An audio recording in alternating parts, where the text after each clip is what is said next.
गुरुरेव गतिः गुरुमेव भजे गुरुणैव सहास्मि नमो गुरवे न गुरु परमं शिशुरस्ति गुरो गुरो मतिरस्ति गुरो Okay. मम पाहि गुरो. Ram Ram Ram. So we have been going into this topic of Sukthirathnani for quite some time, and luckily we were able to go through Kumara Sambhavam for probably 3 classes. You'll have to bear with me for another 1, 2, 3, 4. So 4 more Sukthirathnani if you bear with me, we'll complete this lesson and we'll go back to our usual curriculum. Again, I'm repeating it. Whatever I'm doing is just a personal initiative, and it is not there completely for your exam. For your exam, all you have to know is you have to know that particular Sukthirathnani, what it means. You should be able to, if they give the Sukthirathnani, you should be able to write the meaning and a brief gist of what you have understood with some examples. So this is all you have to know.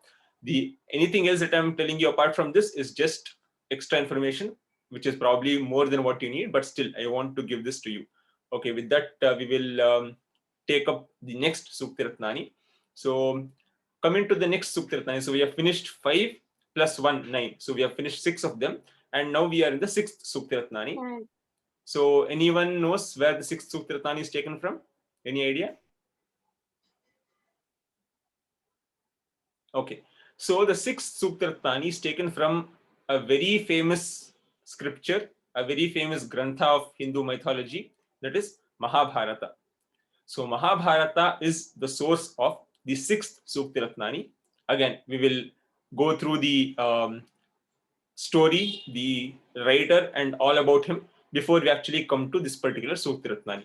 And again, I actually thought of starting introducing you to the complete Mahabharata. I know Mahabharata is a very famous grantha, and most of you are already well aware of Mahabharata. Yes, but still, I thought I will probably introduce the complete Mahabharata. But once I started making notes of what I need to tell and how I will convey it to you, I realized that probably it will be a very, very big lesson, probably taking 4 to 5 classes. Hence, I thought rather than telling you the complete Mahabharata, I will just pick up that particular section of Mahabharata where this particular incident happens. So that will be my approach. But I still intend to create a separate video for Mahabharata if possible in the future. If you're interested, you can see that. But as of now, for this particular curriculum, Tritiya, I will just concentrate on that particular section of Mahabharata where this particular Sukthi comes. Now, okay, before we go into Mahabharata, let us first discuss about, again, so when I discussed Udyoginam Purusha Simhamupaiti Lakshmihi, I made a point that when I went on searching for where this particular Sukti is taken from, I actually found 2 sources. One was Panchatantra, one was Chanakyaniti. Similarly, when I was searching where this new Sukti, the 6th Sukti is taken from, I actually found a lot of sources. It was some mentioned that it is taken from Hitopadesha, some mentioned it is taken from Brihat Katha, some mentioned it is taken from Parshvanatha Charita, that is the Jain scriptures. So in all these different granthas, the same sentence, the same sukti has come under different contexts. But having understood that there is also another source in Mahabharata, I realized that compared to, again, the same, I use the same logic that since Mahabharata is has been written even more before than all these other granthas, Hitopadesha, Brihat Katha, Jaina Siddhanta, etc. I assumed that it is taken from Mahabharata first and then used in different places. So hence, I will consider that the main source of this Sukti is Mahabharata, and I'll start my explanation. So Mahabharata, we all know. Mahabharata is one of the scriptures that we have, that's prominent in our Hindu mythology. And who is the author of Mahabharata? Vedavyasa. Vedavyasa. But again, Vedavyasa is not his name. His name was Krishna Dwaipayana. Krishna Dwaipayana was the actual name. We will come to what is Vyasa later. So as of now, the writer of Mahabharata is Krishna Dwaipayana, and he is known to be one of the Chiranjeevis. So there are 7 Chiranjeevis who are, no, Chiranjeevis are nothing but the people who have continued to live and will continue to live forever. They are called Chiranjeevis. And there are 7 Chiranjeevis in what we consider in Hindu mythology. And there is a shloka which gives you the names of all the 7 Chiranjeevis. Ashwathama, Balihi, Vyasaha, Hanumanscha, Vibhishanaha, Kripaha, Parashuramashcha, Sapta Ete Chiranjivinaha. So the 7 Chiranjeevis are Ashwathama, Bali, Vyasa, Hanuman, Vibhishana, Kripa, that is Kripacharya, and Parashurama. So these 7 people are the 7 Chiranjeevis, and Vyasa is one among them. Again, what is Vyasa? So we know that the original name of Vyasa is Krishna Dwaipayana, but Vyasa is the title given to the person, similar to how you have minister, king, commander in chief. See, these are all titles. There are several kings. Rama is also a king, Duryodhana was also a king, Karna is also a king. So the title given to the person is called Vyasa, and according to Hindu mythology, there are 28 Vyasas that have already come, and the 29th Vyasa is to be Ashwathama. Drona's son Ashwathama is considered to be the next, or the 29th Vyasa. And how they know these Vyasas are allotted, that we will not go into the details, but understand that Vyasa is a title or a padavi given to a person, and Krishna Dwaipayana was one among them. Now, coming to, so of course, we don't have much details about Vyasa. It is told that Mahabharata itself was written somewhere in 3000 BC, that is 3000 years before Christ. Sometime during that time, Mahabharata was written. Again, we don't have any proof of that, but surely it came after Ramayana, is all we know. Coming to the author, we'll discuss a little more about Vyasa, because I'll tell you one shloka later, and after that I will come back to another point about Vyasa. Now, coming to Mahabharata itself, so it is considered that Mahabharata is written as, or it was told as, 3 different granthas. So the actual Mahabharata that was told by Vyasa is called Jaya, and it was told to have 8,800 shlokas only. Later on, it was again recited by another person, and that was called Bharata, that had 24,000 shlokas. Finally, the Mahabharata that we read today has 1 lakh shlokas, and it is called Mahabharata. So there are 3 different, the same story itself, but it is told in 3 different ways, and it has 3 different names. Jaya, the first thing that was told, had 8,800 shlokas told by Vyasa. Bharata, the second, abridged version you can call it, had 24,000 shlokas, and Mahabharata has 1 lakh shlokas. Now, how this came, like these changes came, we will discuss, because Mahabharata that Vyasa wrote, as we know, so he, asked Brahma that, he wanted someone to write his thoughts, and Ganesha came, and then Vyasa told his, shlokas, and, Ganesha wrote it. So that is the actual story, But Mahabharata was told by different people to different others and in different situations. For example, it is told that Narada told Mahabharata to the Devatas. Shukamuni, that is the son of Vyasa, told this, Mahabharata to, Yakshas and all these other people. So whenever it was told, it brought about a small change as they told, as you know. So you have one basic story. Whenever you tell it in your own way. And that is how the main Mahabharata called Jaya, it went on having some changes, and finally the Mahabharata we read has 1 lakh shlokas. And Mahabharata has divisions. So as I've told you, in Bhagavad Gita you have something called Adhyayas. When we read Kumara Sambhava, we saw something called Sargas. When we read Abhignana Shakuntala, we saw something called Ankas. So the classification or the division of the Grantha takes different names, and in Mahabharata these classifications are called Parvas. So Parva is the name given to the classification of each of these sections. And in Mahabharata, how many Parvas are there? 18. 18 Parvas. So there are 18 Parvas. There are 100 Upaparvas. So again, each Parva is further divided into subsections, and they're called Upaparvas, and there are 100 such Upaparvas. Now, when we discussed Abhignana Shakuntalam, I told you a beautiful shloka telling that Kavyeshu Natakam Ramyam Tatra Shakuntalam Varam Tatra Abhishek Chatushtokha Tatra Shloka Chatushtayah. So that is a shloka that describes the greatness of Abhignana Shakuntala. Similarly, for Mahabharata, you surely have such verses. The more prominent one is Bharata Panchamo Veda. So it tells that Bharata, that is Mahabharata, is the 5th Veda. So we have 4 Vedas. Rig, Yajus, Sama, Atharvana, we have 4 Vedas. And Mahabharata is considered to be the 5th Veda. Bharata Panchamo Veda. That is one aspect of praise. The second aspect that brings out the greatness of Mahabharata is told by Vyasa himself. So Vyasa himself tells this in the beginning of Mahabharata, and the shloka goes like this: Dharme cha arthe cha kame cha mokshe cha bharatashabha yadi hasti tadanyatra yanne hasti na tat kvachit. So beautifully Vyasa is telling dharme. So we have four purusha chatushtaya: dharma, artha, kama, moksha. These are the four things that a person is told to achieve in order to reach good place after your death. So he is telling, Vyasa is telling, in dharma, in artha, in kama, in moksha, in all these types of four purusha chatushtaya, whatever yat iha asti, what is there in this grantha, that is Mahabharata, tad anyatra, that will be there everywhere else.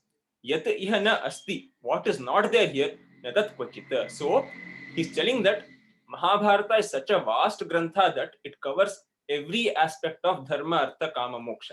So if you find something outside, then surely it has been there in Mahabharata. But what is not there in Mahabharata, you will never find it anywhere else.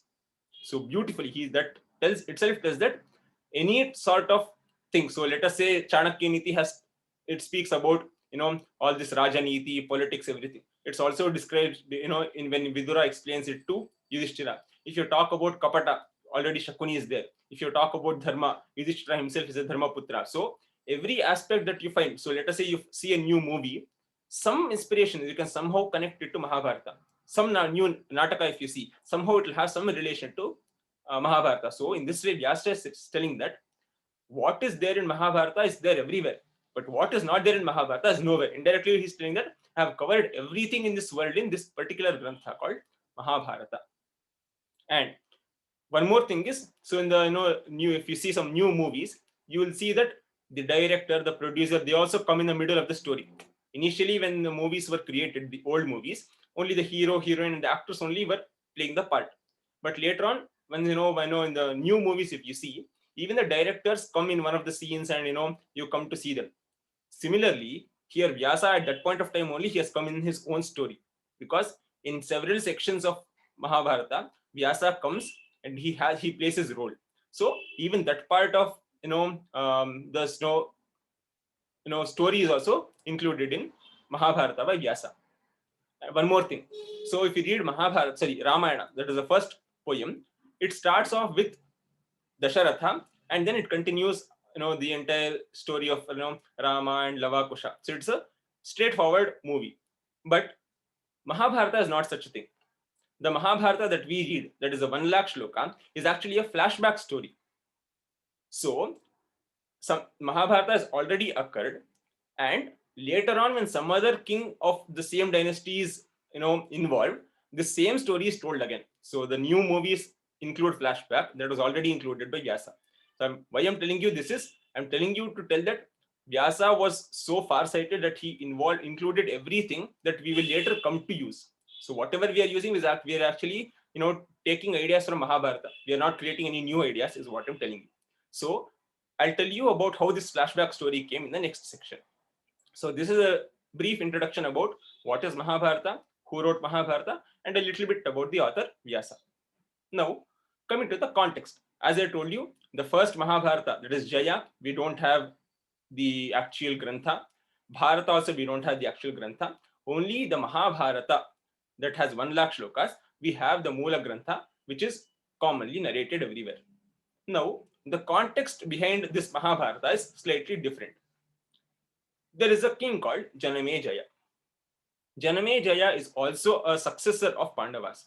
He's actually the son of Parikshit. So Parikshit is the grandson of Abhimanyu.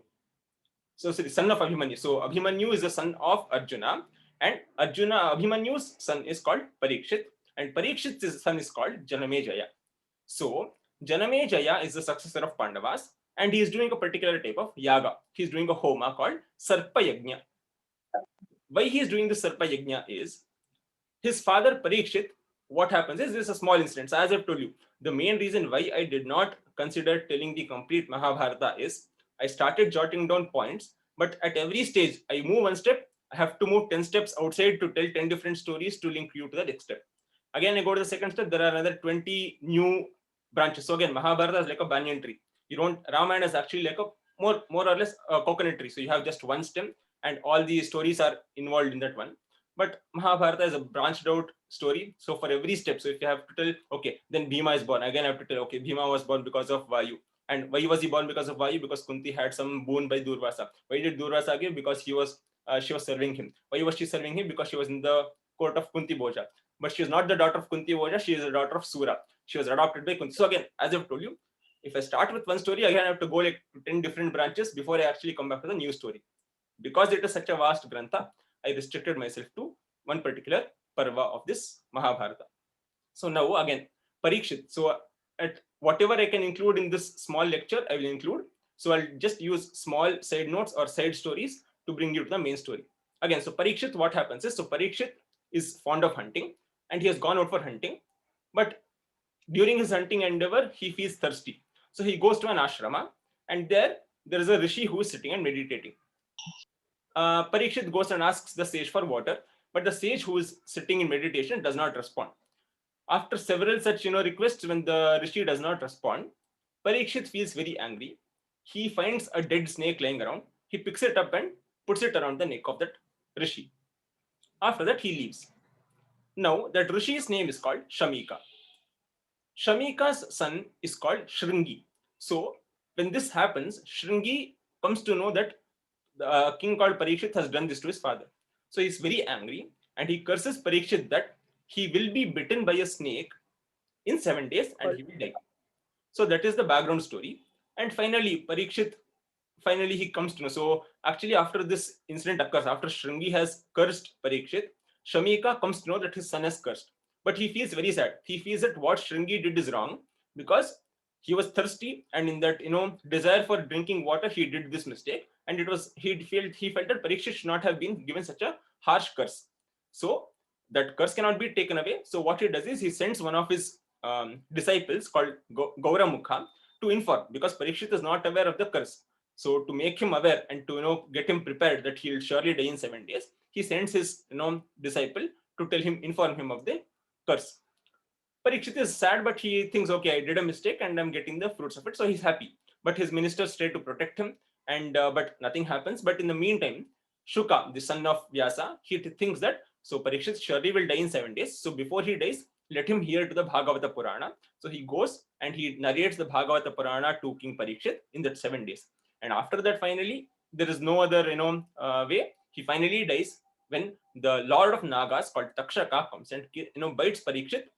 The ministers try to protect him, but somehow Takshaka comes and kills Parikshit, and Parikshit dies. Now his son Janamejaya is angry that the Sarpa Takshaka killed his father. So he wants to avenge his father's death. So he performs a Sarpa Yajna so that all the snakes in the world come and fall into the fire. That is what is the meaning of Sarpa Yajna. So as the Yajna is performed, the snakes from all the parts of the world are attracted towards his snake and attracted towards his fire, and they fall into this fire and they're burnt. His whole intention is he has to make Takshaka come and fall into the fire. Now Takshaka is a very clever snake. It goes and takes shelter under Indra. Actually, it is told that it sits in the throne of Indra such that it is like a jewel. So people cannot even identify that it's a snake. But that's other story. Finally, even when Indra's worship is done, Indra is forced to come, and along with him, even Takshaka is also forced to come. So finally, just before this happens, another rishi called this thing. Actually, there is another flashback story. So Takshaka is the person who killed Parikshit, but why he killed Parikshit is another flashback story. What happens is when Pandavas are given Khandava Prastha. So initially, Pandavas, since Yudhishthira is the prince, Yuvaraja, he is given the entire Kuru dynasty is divided into two and given to Yudhishthira and Duryodhana. And the part given to Pandavas is called Khandava Prastha. That is a very barren land and it is filled with snakes. And that snakes, the king of those snakes is Takshaka again. But when the people with Pandavas and Draupadi, when they come to stay there, these Nagas will come and attack the people and they'll kill them. So Arjuna, in order to protect the people, he will destroy the entire Nagaloka, or the serpents living in that place. In the meantime, Takshaka will escape, but he will take a vow that he will surely kill someone from the Pandavas dynasty by killing them. So that is what he fulfilled here. So Takshaka took a promise that he will kill one of the Pandavas successors, and their Shringi gave a curse to Parikshit that he will be killed by a snake, and both these together relate to the death of Parikshit. So once this is being done, a sage called Astika comes to the place where Sarpa Yajna is being performed, and he consoles Janameja and tells it, see, Takshaka, what you're doing is wrong. So please spare the lives of these snakes, and even let Takshaka live.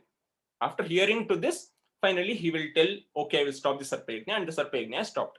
And during this time, when this Sarpa Yajna is going on, just to make Janamejaya understand the greatness of Pandavas, one of the Shishyas of Vyasa, one of the disciples of Vyasa called Vaishampayana, he is the person who narrates the entire Mahabharata to Janamejaya. So the Mahabharata that we read, the Laksha Shloki Mahabharata we read, is actually what is narrated by to Janamejaya by Vaishampayana. This is the Mahabharata that we read. So this is the context. So this is the Mahabharata that we are reading. And in this Mahabharata, again, there are 18 parvas. I will just tell you the names of the parvas. And as I tell you the name, I'll tell you where the story starts and where it ends so that you can understand. Now, Adi Parva is the first parva.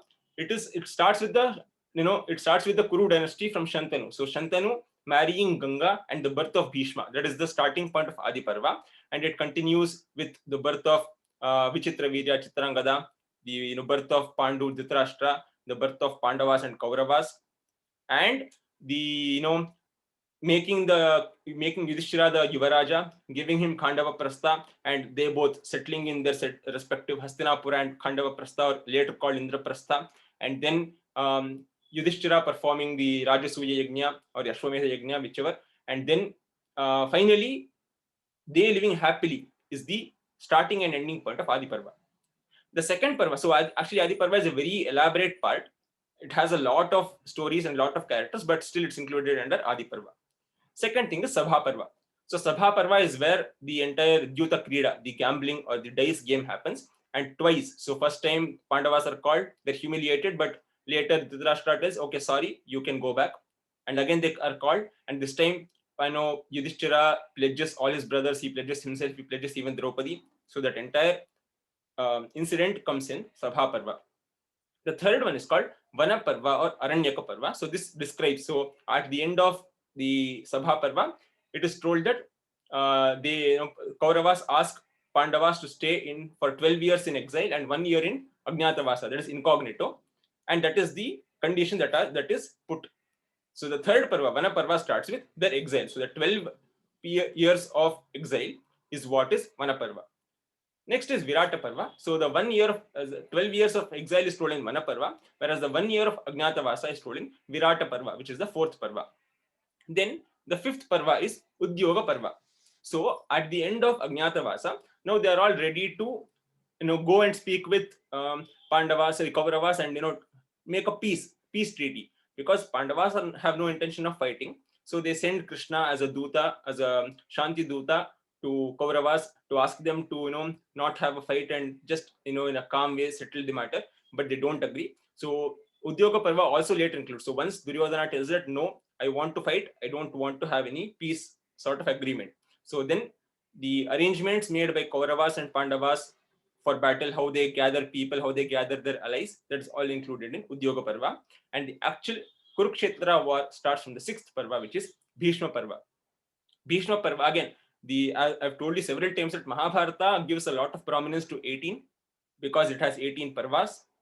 The Kurukshetra war took place for 18 days. Bhagavad Gita that comes in Bhishma Parva also has 18 chapters. The number of armies that fought Mahabharata, Kurukshetra war were 11 plus 7, 18 again. So all these again, they add up to 18. So 18 is a very prominent number for Mahabharata. So Bhishma Parva. So that is the first 10 days of battle where Bhishma is the commander for Kaurava. So that is Bhishma Parva. Then the next 5 days, so 10 days is Bhishma. The next 5 days is Drona, who is the commander. So that's called Drona Parva. The next 2 days, so 10 plus 5, 15 days are done. The next 2 days, up to 17th day, is Karna is the commander in chief. That's called Karna Parva. On the 18th day, the first half of the day, Shalya is the commander in chief, and that is called Shalya Parva. Only for half a day he's the commander, and then he's killed. After that is Sauptika Parva. So Sauptika Parva is the next half of the day when the actual war between or the battle between Bhima and Duryodhana happens in these, in the Gada Yuddha that happens. That is called Sauptika Parva. After that, the 10th Parva ends the Kurukshetra war. So right from 6th Parva till the 10th Parva is the complete Kurukshetra's description. 11th Parva is Stri Parva. So at the end of battle, both sides have losses. So both sides have lost men. So the wives of these people are now widowed. So the grief and the agony that they are facing is expressed in Stri Parva, the agony of women. Finally, 12th is Shanti Parva. So everything, they finally decide that, now nothing can be done. So the peace is established. That's called Shanti Parva. Anushasana Parva. So this Anushasana Parva is where Bhishma gives his knowledge of to Yudhishthira, how to rule the kingdom and what has to be done by a king, what should not be done. So this Anushasana is what is told in Anushasana Parva, discipline. 14th is Ashwamedha Parva, wherein Pandavas have now been established as the rulers of the entire Kuru dynasty and Hastinapura, and they perform the Ashwamedha Yajna second time. So the first time they do it in Adi Parva, the second time they do it again in Ashwamedha Parva, wherein they perform the Ashwamedha Yaga. The 15th Parva is Ashrama Vasika Parva. So now, once Pandavas and Draupadi have been placed as the kings and queen of Hastinapura, the mothers, that is Kunti, Gandhari, Dhritarashtra, Vidura, all these people, they feel that their time is done, so there is no longer use of staying in the kingdom. So they depart to the forest for Vanaprastha. That is called Ashrama Vasika Parva. Finally, they are killed in a forest fire. That is the end of Ashrama Vasika Parva. The 16th Parva is called Mausala Parva. This Parva describes the conflict between Yadavas. So we know that Yadava dynasty is where Krishna was born. And finally, we know that Yadava dynasty was killed because of inter-fight. So Yadava dynasty has a lot of sub-dynasties, and they had a war between them, and they killed each other, and that's how the Yadava dynasty ended. That description is given in Mausala Parva. 17th Parva is called Mahaprasthanika Parva. Mahaprasthana, that is the great movement or the great journey, because Pandavas have now had a very long and prosperous rule. Now they've given the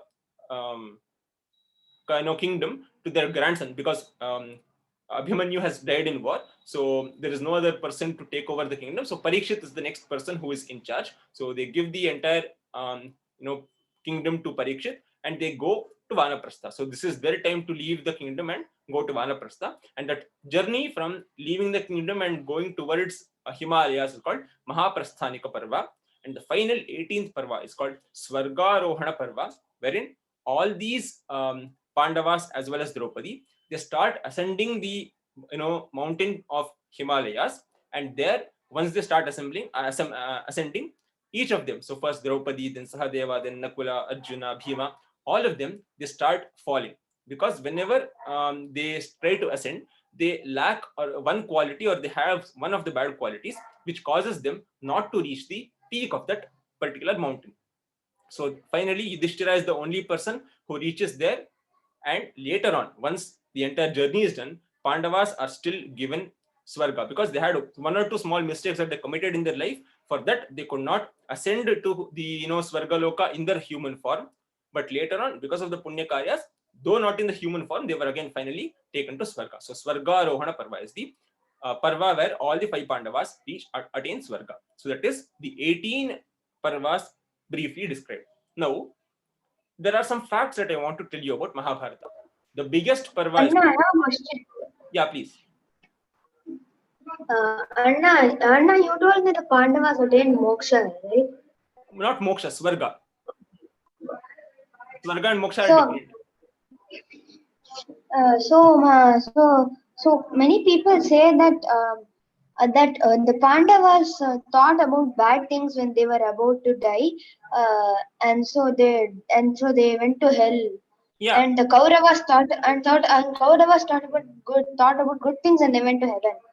Yeah, so what happened is the main story. I'm not sure of Kauravas, but the story about Pandavas is, so they had some bad deeds. For example, Draupadi was very fond of only Bhima. So even though she was married to all the 5 Pandavas, she was partial towards Bhima. And let us say for Bhima, Arjuna, he was very proud that he's the best archer in the world. Nakula, Sahadeva, they thought that they are the most beautiful people in the entire world. So they had some defects in them. So they had to go through hell. So only if you have total, if you are always a good person and you have only done good deeds, then only can you ascend to Swarga in the human form. Since they did not have that particular total, good habits in them, they had to go to hell to rectify. So since they had done some type of papa, they had to go to hell in order to sanctify themselves and rid themselves of their papa and then go to Swarga. They didn't directly go to Swarga. They went to hell, took some punishment for the bad deeds that they did, and then went to Swarga. That is the common thing for everyone. Kauravas also, they would have gone through hell, but since they, as you told, maybe they thought about good things and they probably went to heaven. So that is the thing that happened in Swargarohana Parva. So each of them had some bad things, so they were punished for that small thing, and then later they were taken to Swarga. Okay. Okay. So some facts about Mahabharata I will tell you. The biggest parva of all these 18 parvas is called Shanti Parva. So Shanti Parva, that is the 12th parva, is the biggest parva. The smallest parva is Mahaprasthanika Parva. That is the 17th parva, is the smallest parva. Bhagavad Gita, which is a very great scripture again, comes in Bhishma Parva. And again, one more great scripture, Vishnu Sahasranama, comes in Anushasana Parva. So these are some facts about Mahabharata. Now, coming to the particular Sukthirathnani that we have, it comes in the third parva called Vana or Aranyaka Parva. So I will explain Vana Parva in a little bit more detail, and then we will come to where exactly this particular Sukthi has come. Now, in the previous Sabha Parva, so we know that they have been sent for 12 years of exile and 1 year of Ajnatavasa. So Pandavas have left Hastinapura and they are going towards the forests. In the meantime, what happens is Vidura tries to tell or instruct Dhritarashtra that what he is doing is wrong. He should call back Yudhishthira and give him the Rajya. But Dhritarashtra is very sad. He's very angry. So he tells Vidura, so since you're talking so much about Pandavas, go and live with them. So Vidura, he feels bad, but he thinks, okay, let us see. Dhritarashtra does not want me, so he'll leave and he'll go and join. He'll decide to go and join the Pandavas. In the meantime, what happens is these Pandavas, they go into the forest and they start going to pilgrim places. So the entire Vana Parva is the description of the various pilgrim places that the Pandavas visited, the various sages that they met, and the various ashramas that they went to. This entire Vana Parva is a description of this. Also, along with this, you find a lot of stories, because since they are in Vana Parva and they don't have anything else to do, any person, any sage or any rishi who comes to their hut or their ashrama, Pandavas ashrama, they tell some story so that they can get some knowledge and they can understand something and they can get some support. So all that happens in Vana Parva is moral support given by various rishis, like for example, Brihadashva comes, Lomasha comes, Dhaumya comes, Vyasa comes. So all these people come, they tell some good stories so that they can learn some good knowledge, and they'll also console them in telling that everything will be fine, so don't worry, this 12 years will go past, you'll all be in good positions later. Also what happens is, so very few people were there when this Draupadi Vasraparana or this entire Dhruta Krida happened. For example, Krishna was not there, Drishtadyumna was not there. So all these people who were not there, they have now come to know the news about this 12 years of exile, and now they're coming to meet Pandavas, asking them, okay, sorry, we were not there when this happened, so what happened and all, and they start showing their anger. They tell that we should go back and fight against Kauravas, now only we'll get our army. So people start coming, trying to console the Pandavas and showing their support to Pandavas. So this entire Vana Parva is about this. Now, Vidura comes to the Pandavas ashrama and he tells, see, Dhritarashtra sent me, so I'll be along with you. So please, keep me with you. So, Yudhishthira feels very sad about what is happening. But in the meantime, Dhritarashtra will realize, okay, I've made a big mistake. Vidura was the only person who is my well-wisher. So I did a mistake by sending him away. So he'll send Sanjaya and bring him back. So this is the initial part of Vana Parva. Now, also what is described in Vana Parva is the beauty. So since they're in a forest, so whenever they go to a new place, so they can't stay in the same place, so they're traveling. So whenever they go to a new place, there's a description of the beauty of that place, which ashrama they're visiting, which Punya Kshetra, the pilgrim place they're visiting, what is the history. So there are a lot of upakathas. For example, one of the rishis comes and tells to the Pandavas a story. He tells that there was a asura brothers. So they were Asura brother called Shura and Upashura or something like that, and they married one woman. But they were greedy, that they were jealous of each other. Though they married the same woman, they were jealous that the other person also was married to the same woman, and finally they killed each other. So they finally tell that, see, you're all 5 Pandavas, you have married one Draupadi, so you should not fight among yourself. All of you should, equally respect your wife, and you should look after her very well. So this type of moral stories they'll tell, so that they're consoled and they can live their life peacefully. So such things happen. So whenever they go to a new place, there's a description of that place. Now, also they tell advice. So, for example, some king, for example, Drishtadyumna comes and he tells, okay, so I'll, oh sister, I can't see you like this. So once your, Ajnatavasa is done, I'll get my army and we'll go fight against Kauravas. So such, people start coming and telling. There are several such side stories that happen. So I'll give you the incident that happens. Most of these incidents are very famous. So I'll just give you some brief introductions to these side stories. So one of the side stories, Yaksha Prashna. So when they're going in the forest, they're searching for water. So first Nakula goes, he drinks the water. The Yaksha asks, before drinking the water, answer my question. He does not care. He drinks. Nakula goes, again the same thing happens. Arjuna goes, he also drinks and he dies. Bhima goes, he also drinks and dies. Draupadi also goes and dies. Finally, when Yudhishthira comes and he sees this, he'll also try to drink the water, and the Yaksha will ask, you answer my question and then you will be able to drink the water. And Yudhishthira answers all the question, and finally all the Pandavas are brought back to life. That is one side story. Second side story is Bhima, when he is searching for food in the forest, he's caught by a python, a snake, and that snake coils around him, and the strength or the power of the snake is, whomever it coils under, the power of the person will be reduced and the power of the snake will be increased. So Bhima will be unable to free himself. Finally, when Yudhishthira comes and sees, the snake asks some questions, Yudhishthira perfectly answers them, and the snake is relieved. So that snake is actually Nahusha, who is also a predecessor or the ancestors of the Pandavas. So he would have been cursed by Agastya to be a snake, and after this is done, he'll be relieved by He was Indra when he would want to be the he was Indra when Indra was on incognito flame. So that's what Indras keep changing. So when he was one of the Indras, that incident would have happened wherein Saptarishis will be the people who will be carrying these Indras. So it's a custom that Saptarishis should carry Indra from one place to another. But Agastya is one of the Saptarishis who's very short.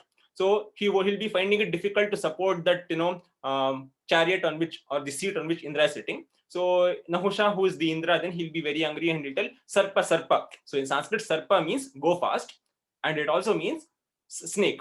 So he'll tell Sarpa Sarpa to Agastya. Agastya will feel very angry and tell Sarpo Bhava. So it's a play of words. So he'll tell you become a snake. So that's how Nahusha becomes a snake. So that is one side story. And another side story is, Kauravas always want to try and humiliate Pandavas. So they'll come to the place where Pandavas are residing. They'll put up beautiful tents, pompous tents, and they'll start celebrating, and they'll start eating and playing games. At that point of time, Pandavas are very angry. Arjuna and Bhima are very angry that they're mocking and humiliating them. In the meantime, they try to talk to some Gandharva women in a very bad way. So the Gandharvas, under the leadership of Chitragriva, they come and they attack Kauravas, and Kauravas are helpless. Duryodhana and Karna, they're all tied to the trees, and they're helpless. Finally, the Pandavas, Arjuna and Bhima, Yudhishthira will tell, see, there are brothers, so please go help them. So finally, it is Pandavas, that is Bhima and Arjuna, who go and rescue these Kauravas and Karna from the hands of Gandharvas. So that is another side story. And after all this is done, again, Surya comes and gives Yudhishthira Akshaya Patra, because since they're living in the forest, there are a lot of sages and their disciples who will keep coming and visiting them. And it is a very good thing to serve them and serve food. But since they're living in a forest, it's very difficult to give food to so many people. So Surya will give that Akshaya Patra, and so that they can serve these sages very well. And we know that incident when Durvasa comes with 100 of his disciples in the late evening. So usually Akshaya Patra, so Draupadi cleans the Akshaya Patra for the day somewhere after noon, once the Pandavas and she has eaten. But Durvasa comes later in the evening, so the Akshaya Patra is empty now. So they're very scared that Durvasa will curse them because they don't have food. Finally, Krishna comes. Krishna eats one of those grains, and the entire Durvasa and his disciples' stomachs are filled. but they are scared that, see, Yudhishthira is also a great person. He's a dharma nishtha. So if he also curses, even Durvasa can be affected by the curse. So fearing that Yudhishthira will be, angry, they run away from that place and, without even eating, so that one incident happens. And after all these small incidents happen, the main crux or the main incident of the Manaparva happens. So Vyasa comes and tells Arjuna that, see, now you're, or anyway, you don't have any other important work to do. So you don't have to rule a kingdom. You don't have to worry about the people. So anyway, you have some time. So why don't you go to Himalayas and pray to Lord Shiva and get some boons and some astras from him. So Vyasa will tell. So there is one particular astra called Pashupata Astra. So please, Lord Shiva, and you'll get that, and it will be a very good support or a very good addition to your weapons. So after he is told, Arjuna goes. He goes to the peak called Indrakila. So having reached there, he's first welcomed by Indra. So Indra comes and he welcomes his son and he'll tell. So as of now, I can't do anything. So please do a severe penance, please, Lord Shiva. And once that is done, I will come and take care of you. So he'll go away. And then Arjuna performs a severe penance. He tries to, he worships Lord. He again, similar to how Parvati worshipped Shiva, Arjuna also will worship Shiva in a similar way. He'll also, do a lot of penance. He'll also do, sorry? He'll be doing it for more than 6 months, and then after that, smoke will start emitting from him, and the people who are meditating in Indrakila will get disturbed. Yeah. So they will go to Shiva. Yeah. So the power of his and he'll come as a hunter. Yeah, I'll tell that story. So the power of his penance will become so much that it will release a lot of heat, and the people around can't bear the heat of his penance. So they'll ask Shiva for help. Finally, what happens is one day after when he's performing the same puja and all, a boar, a wild boar, a varaha, it starts running. It's a wild boar, so a varaha starts coming. So Arjuna releases an arrow and shoots it, and it falls. But when he goes near the varaha, he finds that there is another arrow, and a kirata, that is a hunter, comes along with his wife, and there is an argument that Arjuna will tell, I shot the varaha first. The hunter will tell, I shot the varaha first. But actually, they both would have shot the arrow at the same time with the same varaha. And after a lot of debate, Shiva the kirata will tell that, okay, you have a fight with me, so you have a one-on-one duel with me, and whoever wins will take the credit of killing this boar. So they have a fight, but of course, sorry. Anna, the boar was a asura called Muka. Muka, yeah, I was coming to that.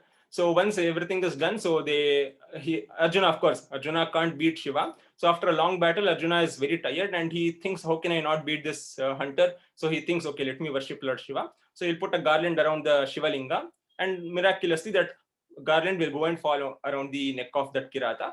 And immediately this Arjuna will realize, okay, this was Lord Shiva who had come to test me. So once he's pleased, he'll tell, okay, so this Muka was the Asura who had taken the form of Varaha, and he was roaming around this forest. So that he had to be killed, and it was by your means. So he'll tell that. And finally, he'll, as wished by Arjuna, he will give Pashupata Astra to him, and he will also teach him. So there are certain rules. For example, Brahmastra and all these powerful astras, you can't use it on normal people. There are some restrictions on whom you can use, where you can use, and whom you can't use it on, and where you can't use it. So he'll give those instructions to Arjuna. He will teach him how to use that astra, and he will bless him. Now, this entire sequence, that is the beginning, that is Arjuna leaving from the Vana, going to the Himalayas and getting the Pashupatastra, this entire story is written beautifully by Bharavi in the work called Kirata Arjuniyam. Kirata, hunter, Arjuna is Arjuna. So the story between the hunter and the Arjuna is called Kirata Arjuniyam, which is written by Bharavi, a very beautiful work. So again, what Kavis do is they take one source of inspiration, they take a very small piece of that story and they write it in a beautiful way, and they write it as a different grantha itself. For example, Kumara Sambhava, a very small story of the birth of Shanmukha and killing of Tarakasura. But it was beautifully brought out. That is what Kavis do. So they take a main source and they beautify it. So that is Kirata Arjuniyam. Now, once this is done, Indra again, as he had promised, he appears before, after the penance is done, he appears before Arjuna and he takes him to Indraloka.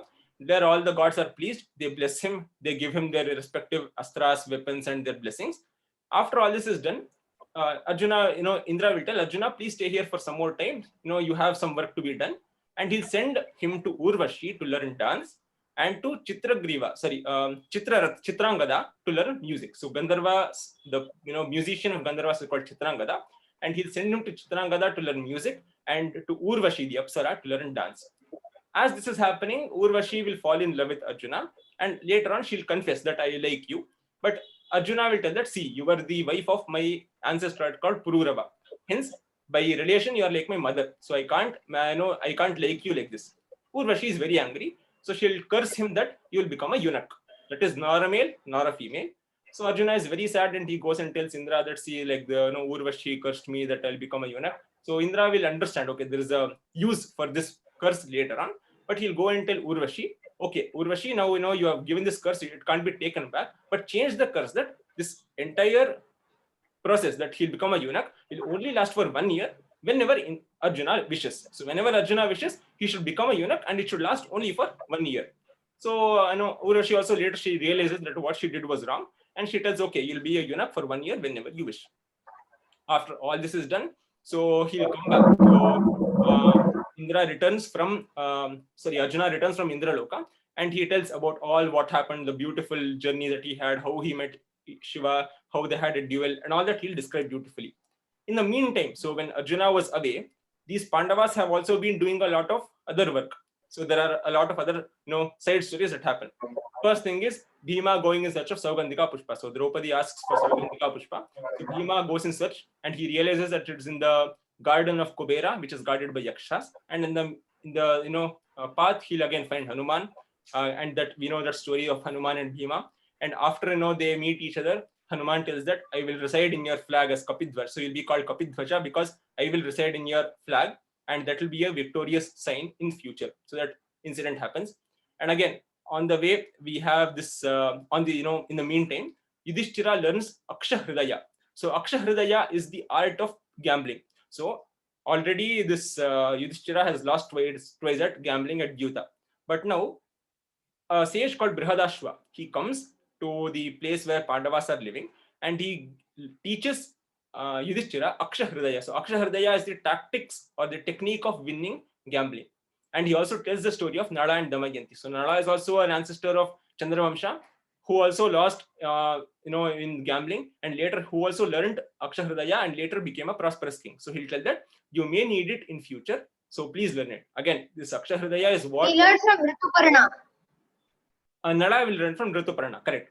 He learned from Brihadashva. So Brihadashva will teach it to Yudhishthira, and this is what he will use later on in Ajnatavasa when he becomes Kanka in Virata's kingdom. So this is, all this happens, in Vanaparva, and finally the ending of Vanaparva is all of them assembling together and deciding that 12 years are already coming to an end, and they have to make plans for that 1 year of Ajnatavasa. So that 1 year of Ajnatavasa is a very difficult task because they have to not be detected by anyone. So they have to make plans. So they discuss, so what is the techniques they have. So then Arjuna will tell, so I have this boon from, it's actually a curse, but now it's a boon for him. So he'll tell that I have this curse by Urvashi, which I will use it as a boon, and I'll become a eunuch, and I won't be recognized by anyone. And Yudhishthira will tell that I have learned how to play Aksha Hridaya, so I'll go and be a minister or a person who plays dice with the king of Virata. So all this they discuss, and that is the end of Vanaparva. So Vanaparva starts with the beginning of the exile for Pandavas and ends with the end of exile and the beginning of Ajnatavasa. So this entire part is called Vanaparva, and in this particular Parva is where this particular Sukthi comes into picture. So the Sukthi we have is Prakshalanadhi Pankasya Duradasparshanam Varam. So what happens is, in the initial very beginning of Vanaparva, the Pandavas have started to go away from Hastinapura.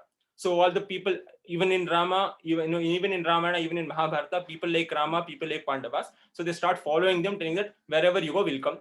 Finally, similar to Rama, even Yudhishthira will tell, see, Kauravas, Bhishma, Drona, all of them are here. So if you leave them, it will be a very big disgrace to them, and they'll also feel very sad. So you please stay here. So their citizens go back.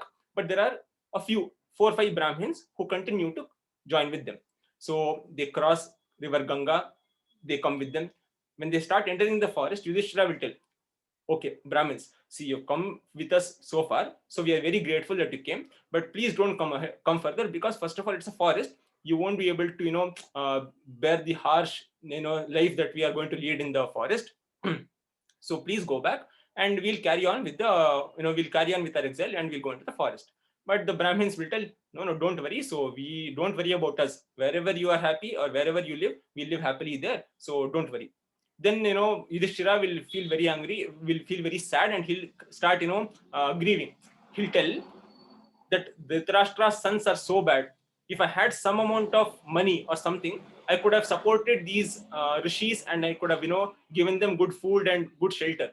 But in the current state, everything has been taken away from me. I don't have wealth, I don't have money, I don't have anything. So he's sad that he won't be able to do Atitya Satkara to these sages for the entire 12 years that they'll be staying. So he'll tell, so I am very sad that I won't be able to serve you very well. At that point of time, one of those rishis is called Shaunaka. So Shaunaka is one of the rishis who is in that group of Brahmins, and he will tell. So he'll tell that, see, don't worry, money is something that should not actually be necessary. A person who runs behind money is the person who will always grieve, and he'll always be the person who will be destroyed. So don't worry. And what you're actually doing, your dharma marga is the correct marga. And finally, he will find, he'll tell two beautiful verses. In the first verse, he will tell, त्यजेत संचयांस तस्मात् तज्जम क्लेशम सहेतकः नहि संचयवान कश्चित् दृश्यते निरुपद्रवः. So he's telling, त्यजेत संचयांस तस्मात्. So sanchaya, the act of collecting. So collecting everything. So we know beautiful subhashita. Pipi likachitam dhanyam makshika sanchitam madhu lubdhyena sanchitam dravyam sumulam hi vinashyati. The grains collected by ants, nectar collected by bees, the money collected by a miser, all of them will be totally destroyed. So he's also telling the same thing. He's telling that Tyajyet Sanchaya, leave the idea of collecting. Why? Tajjam klesham sahetaka. We know, asaye dukkha moola.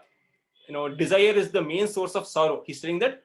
So one should leave the idea of collecting, because it will bring you difficulties and sorrows. Sahetakaha, and who is capable of controlling or withstanding this grief? No one will be able to withstand.